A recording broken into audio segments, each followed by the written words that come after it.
আমি সংক্ষেপে কথা বলবো, দীর্ঘক্ষণ কথা বলার সুযোগ নাই, প্রয়োজনও নাই।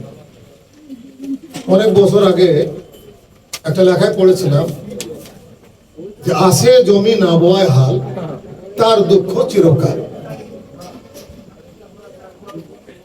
তো আজকের এই সভায় শিরোপদ সভাপতি উপস্থিত আমার অনেক পুরাতন কয়েকজন লোক আছেন যারা ওই সময় কারমাইকেলের ছাত্র ছিলেন এবং এখনো যারা অপেক্ষাকৃত তরুণ তারাও হয়তো নামে চেনেন।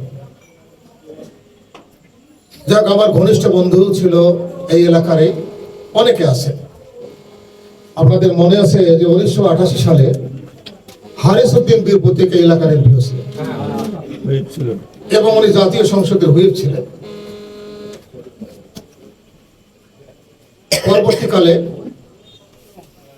এই আসনটা পরিবর্তন হয়ে যায়।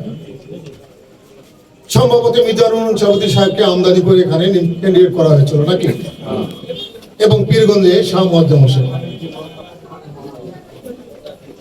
তো আমি প্রায় 17টা ইউনিয়নের মধ্যে 2টা ইউনিয়নের নাম প্রতিনিধি পাই নাই। একটা হলো সম্ভবত লতিফপুর, 7 নম্বর আর 2 নম্বর, আর একটা হলো রানীপুর।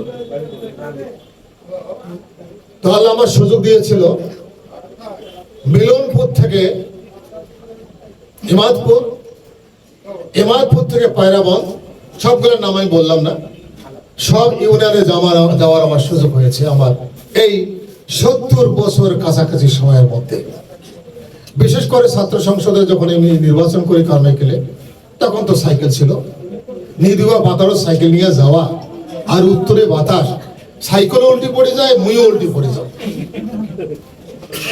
তো এই জায়গাগুলি বেড়ার সুযোগ হয়েছিল। 17টা ইউনিয়ন বাংলাদেশের মধ্যে খুব কম থানা আছে।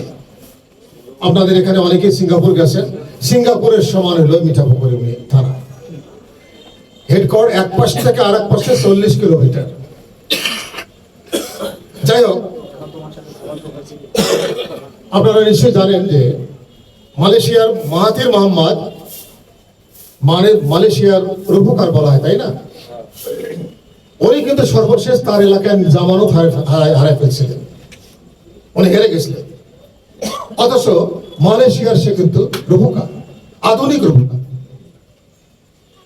ঠিক একইভাবে ভারতের শ্রীমতী ইন্দিরা গান্ধী, উনিও কিন্তু হেরে গেছিলেন রায়বেরেলিতে। ওনার নামে স্লোগান আসছিল, গলি গলি মে শোর হয়, ইন্দিরা গান্ধী চোর হয়। পরে আবার উনি প্রধানমন্ত্রী হন। তো নির্বাচন করলে তিনি ভালো লোক হবেন, আর নির্বাচন না করলে তিনি খারাপ লোক হবেন, তা কিন্তু নয়। আমাদের দলের বয়স প্রায় 36 বছর।